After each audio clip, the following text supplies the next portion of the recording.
didn't fail my dog. I just didn't know what I didn't know.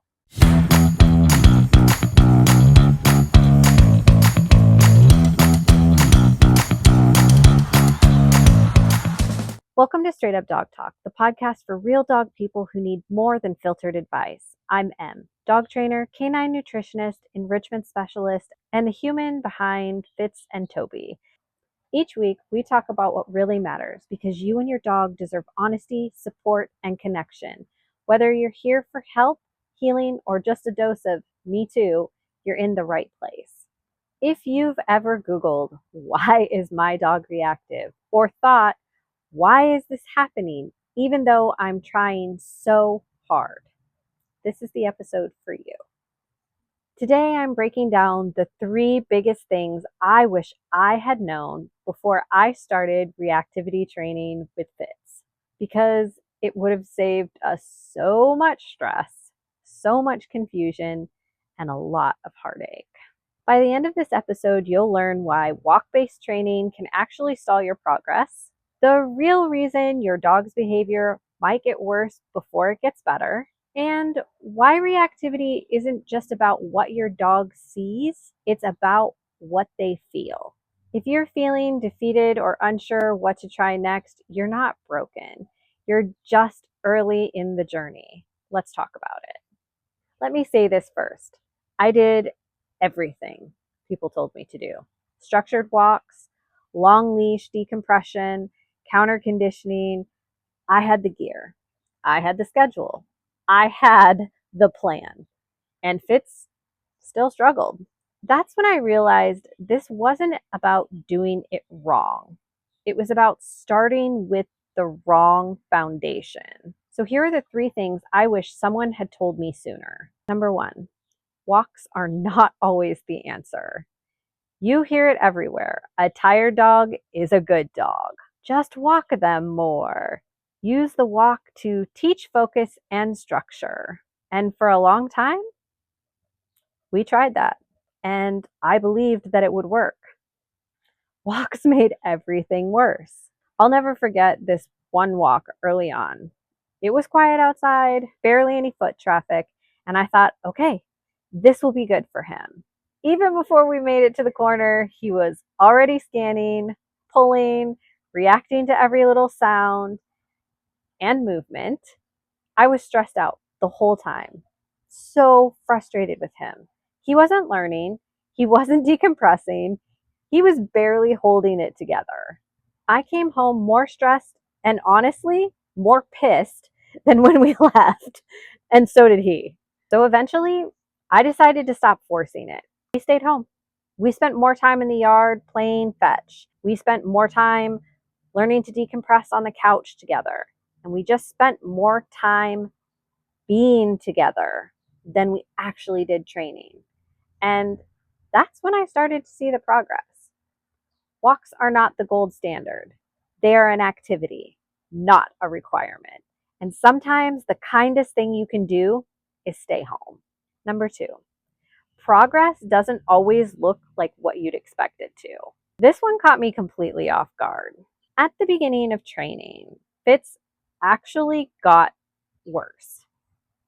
And quite frankly, I panicked because I thought it meant I had messed up everything. But here's the truth. That wasn't regression. It was release. He had been holding it in for so long, so afraid to show how he felt, that once I gave him the space to safely express himself, he did. Loudly, messily, but completely honestly. And to be frank, it hurt a little bit. I thought I had made things worse. But what I know now is reactivity is communication. And when your dog starts talking louder, it might mean that they're finally trusting you enough to speak up for themselves. There's a moment that I still think about sometimes. We were in the front yard, just doing some scatter feeding, having some snacks, hanging out on the long line, and someone walked by with their dog. Fitz barked. A lot. But then I was able to regain his attention and he looked at me. That was it. That was our turning point. He still saw the trigger and reacted, but he didn't spiral. He looked to me for direction. Not because I cued him, but because we had built trust. I had given him the space to make the decision. That moment would have never happened if I had shut him down earlier in the process. He needed to go through the messy middle to get there. And so did I. Number 3, regulation is greater than obedience. This was the biggest shift of all for us. Fitz didn't need to sit or lay down or stay when he saw a trigger. He didn't need to heel past a barking dog. He needed to feel safe. And until I prioritized his emotional regulation, his nervous system, over his behavior, nothing stuck. I used to think it was my job to prevent the reaction.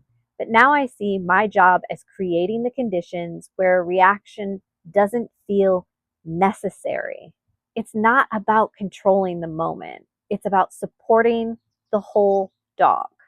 Now, everything we do starts with safety, safety in the environment, safety in our communication, safety in his body, because a regulated dog is capable of learning. An overstimulated dog is just surviving. And personally, I'd rather help my dog feel safe than look good for other people. If I could go back to day one, I wouldn't tell myself to try harder. I'd tell myself to slow down, to observe more, to drop the timeline, to stop chasing better behavior, and start building trust. Because the first time Fitz was able to pause and look at me instead of reacting automatically, that was the moment I knew we were on the right path. It didn't happen on a walk. It didn't happen after a cue. It happened in a moment of connection.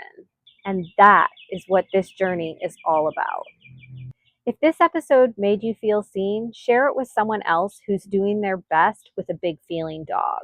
Leave a review on your favorite platform or tag me on Instagram at m_lovesdogs. I'd love to hear what resonated with you. And if you're looking for training support that meets you and your dog where you are, check out the free consult link in the episode description. You don't need to have all the answers. You just need to be willing to learn with your dog. And that is exactly what you're doing.